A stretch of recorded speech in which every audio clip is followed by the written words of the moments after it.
نحمده ونصلي على رسوله الكريم اما بعد اعوذ باللہ من الشیطان الرجیم بسم اللہ الرحمن الرحیم۔ محترم سامعین کرام، السلام علیکم ورحمۃ اللہ وبرکاتہ۔ امید کرتا ہوں کہ آپ سب حضرات اللہ کی رحمت اور فضل و کرم سے خیر و عافیت سے ہوں گے۔ میں آپ سب کو اپنے چینل موضوعات وظائف پر خوش آمدید کہتا ہوں۔ آج میں آپ لوگوں کو ایسا وظیفہ شیئر کرنا چاہتا ہوں جو دماغ کی پختگی اور ذہنی ٹینشن کو ختم کرنے کے لیے ہے۔ جیسا کہ آپ نے ٹائٹل میں بھی دیکھ لیا ہے کہ ہر قسم ذہنی پریشانی اور ڈپریشن کو ختم کرنے کے لیے اور جسمانی اور ذہنی سکون کے لیے یہ وظیفہ ہے۔ دماغ کی جملہ امراض کو ختم کرنے کے لیے بہت ہی مجرب عمل ہے، مختصر سا وظیفہ ہے۔ ایک اللہ پاک کا صفاتی نام ہے اور یہ عمل بہت ہی زبردست ہے۔ آپ لوگوں نے اس عمل کو ترتیب کے ساتھ کرنا ہے، ترتیب کے ساتھ پڑھنا ہے۔ جس طرح سے میں آپ لوگوں کو بتاؤں گا اسی ترتیب سے اگر آپ لوگ کریں گے تو اس میں کوئی تبدیلی نہ کریں گے تو اس ترتیب کا لحاظ رکھتے ہوئے پڑھیں گے تو انشاءاللہ تعالی بہت زیادہ فائدہ ہوگا۔ اگر آپ ہمارے چینل موضوعاتی وظائف پر نئے ہیں تو ہمارے چینل کو سبسکرائب کر لیں اور بیل آئیکن کو پریس کر کے آل کر دیں تاکہ آپ کو نیکسٹ آنے والے مختلف وظائف کے متعلق اور اصلاحی ویڈیوز اور حدیث کے متعلق ویڈیوز کا نوٹیفیکیشن بر وقت مل سکے۔ جزاک اللہ خیر۔ وہ وظیفہ میں آپ کو بتا دیتا ہوں۔ ویسے بھی قرآن پاک میں اللہ تعالیٰ فرماتے ہیں الا بذکر اللہ تطمئن القلوب، کہ خبردار سکون دلوں کا اطمینان وہ اللہ تعالیٰ کے ذکر میں ہے۔ تو سب سے پہلا عمل جو آپ نے کرنا ہے ذہنی سکون کے لیے اور دماغی ٹینشن کو ختم کرنے کے لیے وہ یہ ہے کہ آپ نے 5 وقت کی نماز کی پابندی کرنی ہے۔ ٹھیک ہے، 5 وقت کی آپ نے نماز کی پابندی کرنی ہے۔ آپ نے 5 وقت کی نماز لازمی پڑھنی ہے اور مرد حضرات سے گزارش ہے کہ وہ 5 وقت کی نماز باجماعت پڑھیں، کیونکہ اس وظیفہ کا تعلق ہے ہی نماز کے ساتھ۔ ٹھیک ہے، اور میری مائیں بہنیں ہیں، بیٹیاں ہیں، اپنے گھروں کے اندر نماز پڑھیں اور کوشش کریں کہ وقت پر نماز پڑھیں۔ اور دوسرے نمبر پر آپ نے یہ کرنا ہے کہ قرآن مجید کی تلاوت کرنی ہے۔ قرآن مجید کی تلاوت کرنی ہے، یعنی کہ جتنا آپ کو وقت ملے، جس وقت آپ کو وقت میسر ہو، آپ لازمی 1 رکوع پڑھیں، 1 سورت پڑھیں، 1 پا پڑھیں یا 1 پارہ پڑھیں۔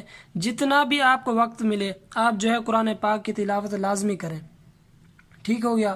اور تیسرے نمبر پر آپ نے جو عمل کرنا ہے وہ یہ ہے کہ فرض نماز ادا کرنے کے بعد دعا مانگنے سے پہلے اپنا دایاں ہاتھ سر پر رکھیں۔ ٹھیک ہے، یعنی جو سیدھا ہاتھ ہے آپ وہ سر پر رکھیں اور 11 مرتبہ آپ نے یا قویجو آپ نے 11 مرتبہ دایاں ہاتھ سر پہ رکھ کر پڑھنا ہے۔ ٹھیک ہو گیا۔ یہ ایک ہی سانس میں آپ نے پڑھنا ہے۔ ہر آدمی آسانی سے پڑھ سکتا ہے کہ آپ نے دایاں ہاتھ سر پہ رکھا اور بائیں ہاتھ پہ یا قویجو یا قویجو یا قویجو یا قویجو یا قویجو یا قویجو یا قویجو یا قویجو یا قویجو یا قویجو یا قویجو، اس طرح سے آپ نے ایک ہی سانس میں 11 مرتبہ پڑھنا ہے۔ اور پھر اپنے ہاتھ پر، دونوں ہاتھوں پر پھونک مار کر آپ نے اپنے سر اور چہرے پر پھیر لینا ہے۔ یہ عمل آپ نے 2-4 دن نہیں کرنا یا 2-4 مہینے نہیں کرنا، بلکہ اس کو آپ نے زندگی کا معمول بنا لینا ہے۔ یعنی ہر نماز کے بعد، ہر فرض نماز کے بعد آپ نے اس نام کو، اللہ تعالیٰ کے بابرکت نام کو آپ نے پڑھنا ہے 11 مرتبہ یا قویجو پڑھ کر اپنے سر پر، چہرے پر اور جسم پر ہاتھ پھیر لینا ہے۔ انشاءاللہ تعالیٰ آپ کی ہر قسمی ٹینشن اور پریشانی وہ ختم ہو جائے گی۔ اور اگر کوئی آپ کا جاننے والا مرگی کا مریض ہے اور اس کو یہ عمل آپ لازمی بتائیں، اور اگر وہ یہ عمل کرنا چاہے تو انشاءاللہ تعالیٰ اس کو مرگی کی جو موذی بیماری ہے اس سے بھی نجات مل جائے گی۔ یہ عمل مرگی کے مریض کے لیے بھی بہت زیادہ فائدہ مند ہے اور آپ کو صدقہ جاری کا ثواب بھی ملے گا۔ اس طرح سے دماغی ہر طرح کی ٹینشن، ہر طرح کی پریشانی اور ہر قسمی تکلیف اس بابرکت وظیفہ سے انشاءاللہ تعالیٰ ختم ہو جائے گی۔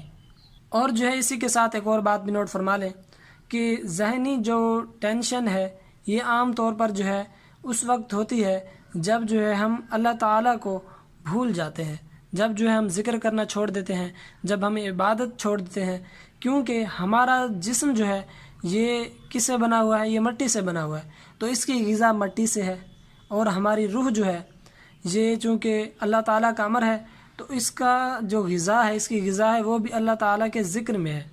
اس لیے جب بھی ہم اپنی جسمانی ضروریات کو تو پورا کرتے ہیں، لیکن روحانی روح کی جو ضروریات اس کو پورا نہیں کرتے تو یہ بیمار ہو جاتی ہے، اور اس وجہ سے جو ہے ہم پریشانی میں مبتلا ہو جاتے ہیں۔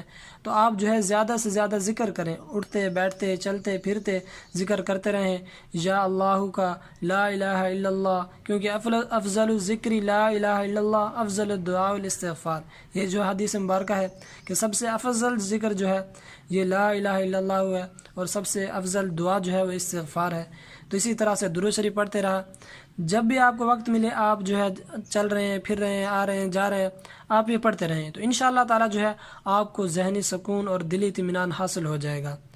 اللہ تعالیٰ جو ہے آپ کا حامی ناصر ہو۔ اللہ تعالیٰ سے دعا ہے کہ ہمیں جو ہے اللہ پاک زیادہ سے زیادہ اپنا ذکر کرنے کی توفیق عطا فرمائے، اور ہمیں 5 وقت کا نمازی بنائے، آمین۔ انشاءاللہ تعالیٰ پھر جو ہے ہم کسی نئے وظیفے کے ساتھ آپ کی خدمت میں حاضر ہوں گے، تب تک کے لیے اجازت چاہتا ہوں۔ السلام علیکم ورحمۃ اللہ وبرکاتہ۔